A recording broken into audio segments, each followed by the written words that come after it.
Boeing Co.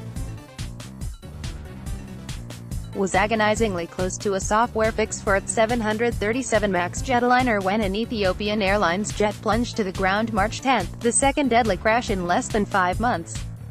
The U.S. plane maker, working with regulators, has spent months refining the feature since flight data from the October crash of a Lion Air jet in Indonesia indicated that the flight control system had repeatedly tipped the nose down before pilots lost control. The upgrade proved more complicated than the manufacturer initially estimated, according to a Boeing executive. Boeing has launched a communications blitz to restore confidence in the MAX, which has been deeply tarnished by the crashes less than 2 years after the plane's debut. Mario Tama, Getty Images file photo. Among the challenges for Boeing flight control engineers is guarding against unknowns, the random and unlikely circumstances that could cause the so-called MCAS software to again overwhelm pilots, said Mike Sinnott, a Boeing vice president of product strategy and development. The updated system will never command more pressure on a stabilizer than pilots can counteract by pulling back on the control column, he said. Pilots will always have the ability to override MCAS and manually control the airplane, Sinnott told reporters Wednesday. He spoke at a briefing near the Renton, Washington, factory where Boeing manufactures the MAX, its all-time best-selling jetliner. The maneuvering characteristics augmentation system has emerged as a focus for investigators in both crashes, which killed a combined 346 people. U.S. lawmakers are probing how the system, activated without pilots' knowledge by a single sensor reading, came to be approved on the MAX. Boeing intends to present U.S. regulators with the final documents for certification later this week, the last step in a process the company outlined for the Federal Aviation Administration on Jan. 21. Boeing will also have to convince skeptical regulators in Canada, Europe, China and elsewhere of the system's safety. The shares rose 1% to $374.21 U.S. at the close in New York, erasing losses earlier in the session. Boeing has lost $27.5 billion in market value since the crash in Ethiopia. Certification process. Once the manufacturer has clearance from regulators, the plane could resume flying within days.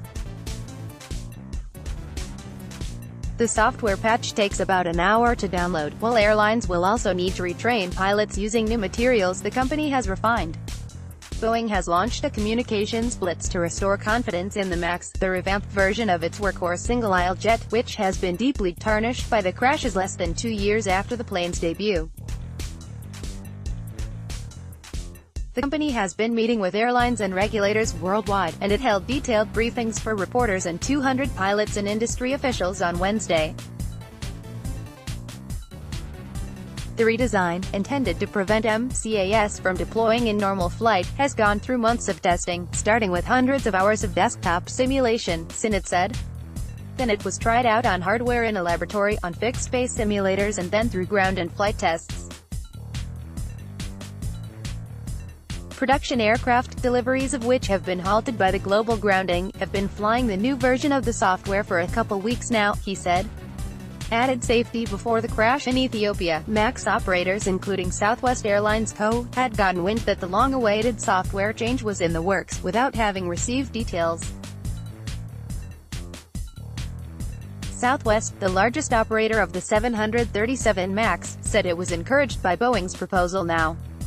The planned software update appears to add yet another layer of safety to the aircraft's operation, Bob Waltz, Southwest's chief pilot, said in a statement.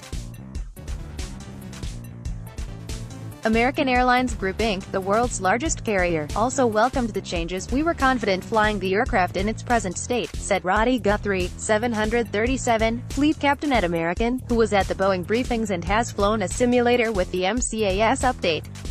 What was explained to us today in detail are significant enhancements into the system. The improvements were needed. They've put some checks and balances in the system now that will make the system much better. The update will compare readings from 2 angle of attack sensors, which measure the angle of a plane's nose against onrushing wind. If they disagree by 5.5 degrees, MCAS won't activate, Sinnott said. company also plans to activate a small indicator on a cockpit dashboard that shows when the sensors have different readings. Boeing is also changing the way pilots train for the system. The Flight Crew Operations Manual will describe the speed trim system that has been used on the 737 Next Generation family along with MCAS. Pilots will gain more training via a tablet, including a test. But Boeing still doesn't see a need to require that pilots spend time in a flight simulator. When MCAS is operating properly, the 737 and MAX fly identically. No simulator training is required because handling quality is considered identical, the company said. Report and air journalistic standards about the startup stories, delivered to your inbox. New NEWSLETTERHEADLINESSIGN up.